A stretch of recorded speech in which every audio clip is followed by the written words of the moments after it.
le cas de Moustapha Diakhaté, je pense que moom c'est pas la première fois en tout cas muy comparaître devant une juridiction répressive pour ces faits.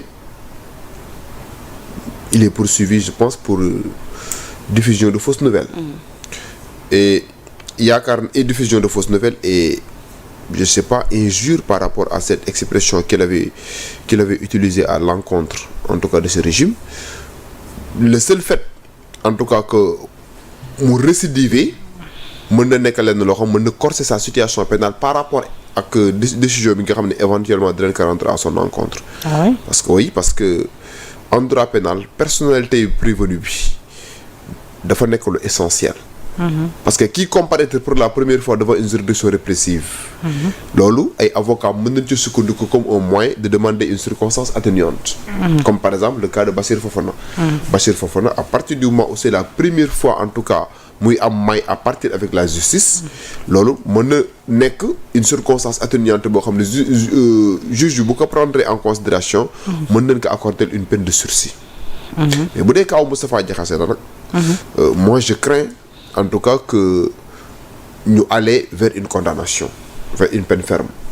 Parce que récemment, il a été jugé et condamné pour les mêmes incriminations. Délit d'offense au chef de l'État à diffusion de fausses nouvelles. Donc, offense également à une personne exerçant une partie des prérogatives du président de la République. Voilà, là on fait allusion au Premier ministre. Parce que la seule personnalité bi nga xam ne day exercer tout. À rappeler que ni Moustapha Diakhaté avait critiqué le protocole de la présidence en les qualifiant de gougnafieux. Voilà. Si c'était limité à critiquer le protocole de la présidence, du am benn problème. Parce que aussi dans une démocratie, il faut donner la possibilité aux uns et aux autres de dire ce qu'ils pensent. Li ñuy xalaat ñu am liberté d'opinion, liberté d'expression.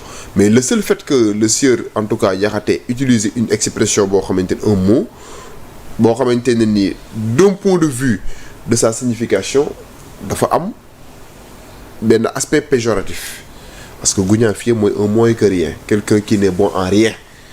Et à partir du moment où tu t'adresses à des autorités, que ça soit le président de la République ou bien le Premier ministre, dafa war a am benn langage boo xamante ne ni moom nga war a utiliser.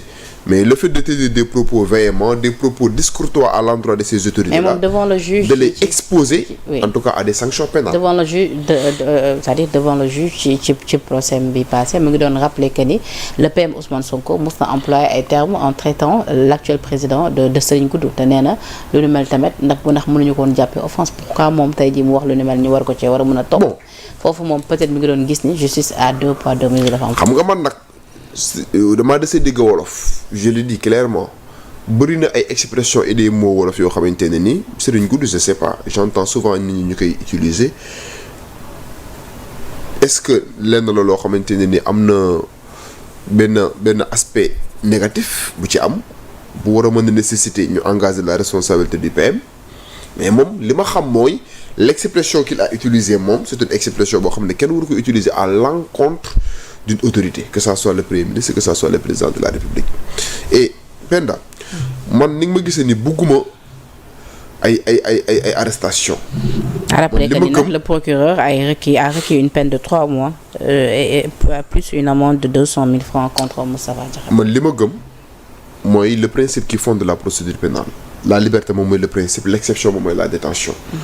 Nit ki bu ñu koy jàppee pour une affaire quelconque li war a gën a mën a tax ñu bàyyi ko moom la ñu war a gën a privilégier que li war a mën a tax ñu mettre en détention. Mais en la matière da ngay constater ne par exemple la nouvelle opposition ni ñuy opposé wu c'est-à-dire dafa terre à terre de trop.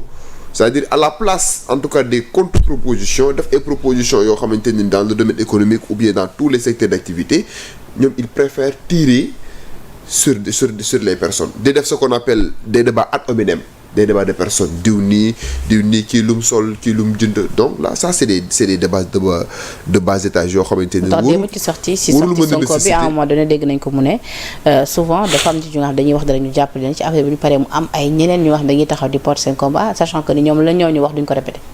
lii démb le PM Ousmane Sonko wax na loolu. ci sax nee na am na ñu nga xam dañuy tënni yenn propos yoon def ci liggéeyam jàpp leen mu am ñeneen ñu nga xam dañuy ñëw di manifester seen solidarité envers ces personnes là te peut-être ñooñu la ñu wax bañ jàppale ñoom ñemewuñ ko wax wala boog ñemewuñ ci jaaraat. ñemewuñ ko wax bon je crois que ça c'est une déclaration politique parce que justice moom man ni ma xamee. non je veux dire par là pour te rejoindre ci fi nga taxaw di wax ni yenn opposants yi gis nga ni ñuy opposé woo peut-être jàpp nga ni c'est pas la bonne manière. parce que dafa am ay cadres yoo xam ne parce que mooy li ma la wax danoo war a niveler li nga xam ne moom mooy le débat politique bi présentement ni amul niveau. et man je crois que l'opposition malgré li ngay dégg nii yëpp ñoom Thierno Alassane Sall di ko wax les partis et autres. moi je crois que même opposition bii nii. ay Thierno beaucoup.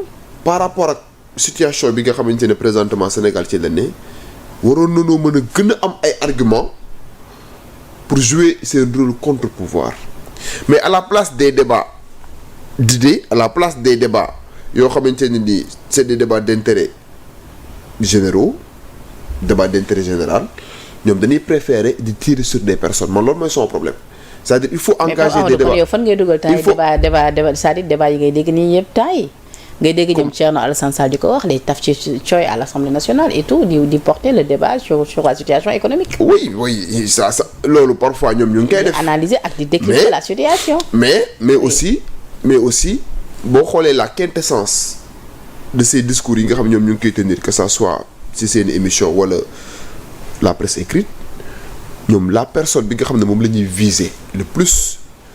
moom mooy le premier ministre alors qu'en réalité le premier ministre il n'est que le premier des ministres. mais c'est le premier ministre tout le temps aussi tamit qui fait des sorties te bu defee yenn sorties am kàddu yu mu tënk ñoom aussi tamit seen rôle la. sur le terrain politique ñoom ñu ngi koy def mais dama ne am nañ possibilité xam nga ñoom Thierno Alassane Sall gisoo ba léegi ñu inquiété leen Pape Djibril Fall gisoo ko ñu inquiété ko et pourtant ñoom ñu ngi remettre en question parfois certaines positions yi nga xam ne le premier ministre actuel mu ngi koy jël wala le gouvernement actuel.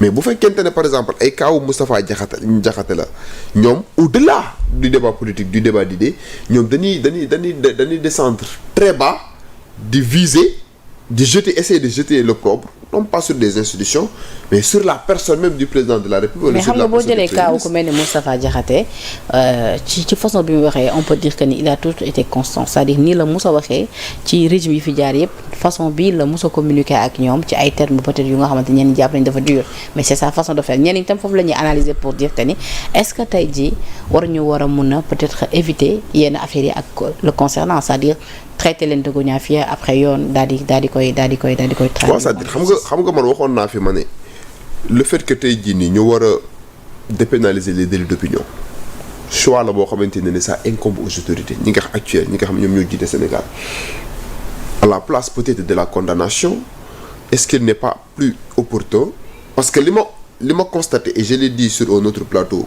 aujourd'hui même la justice pénale par rapport ak ñi nga xam ne ñoom ñooy commettre ces délits d'opinion n'est pas dissuasive parce que da ngay constater ne par exemple dañ leen di jàpp pour affaire bi 1 mois 2 mois après ñu defaat la même affaire ça veut dire que la justice pénale dans ce sens-là n'est pas dissuasive est-ce qu'il n'est pas encore temps soit de corser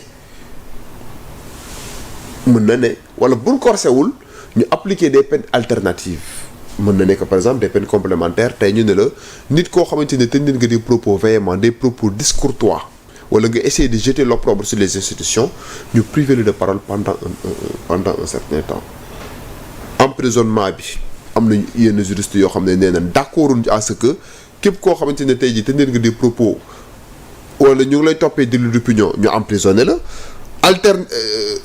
solution alternative moom mooy lan est-ce qu'il n'est pas opportun peut-être ñu trouver yeneen. parce que boo seetloo dañ leen di tëj ci benn diiru 3 mois 6 mois bu ñu génnaatee ñu ñëwaat ci plateau yi. gën a mën a tenir seen propos moo tax ma ne la justice pénale tey rek maa ngi seen Oumar Sow moom rek mu ngi ñëwaat ci plateau yi tey pour mun a joxe ak gis-gisam ci actualité. moo tax ma ne la justice pénale dans ce sens-là n'est pas dissuasive. te barki démb la génn.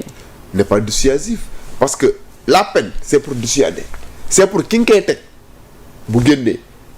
mu mën a am un comportement plus exemplaire ba du delluwaat prison mais bu fekkente ne par exemple ki nga teg peine bi day génn mu récidiver ça veut dire que là les autorités doivent revoir li nga xam ne moom mooy la politique pénale dans ce sens-là même bu fekkente ne duñ dépénaliser parce que man je ne suis pas d'accord à la dépénalisation parce que boo dépénaliser rek tu risques véritablement de créer un imbroglio sur le terrain politique. est-ce que révision politique pénale boobu ngay wax inclure woon nañ ko ci li nga xamante ni moo di conclusion yi tukki woon ci assise de la justice yi. non bokku ci woon de.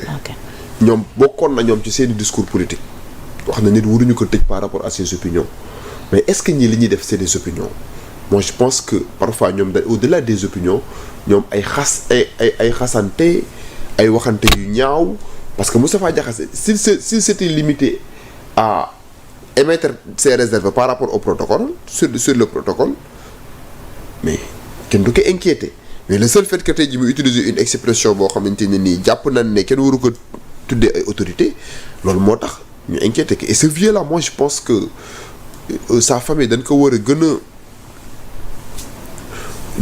a conseiller à ce que mu am beneen posture parce que du point de vue des idées. mais c'est un vieux très libre aussi tamit. qui garde sa liberté non fa laa jëm du point de vue des idées. il est comme ça de nature en fait. du point de vue des idées du koo xamante ni mën nañ koo recadrer wala du koo xam mën nañ ko tere mu wax.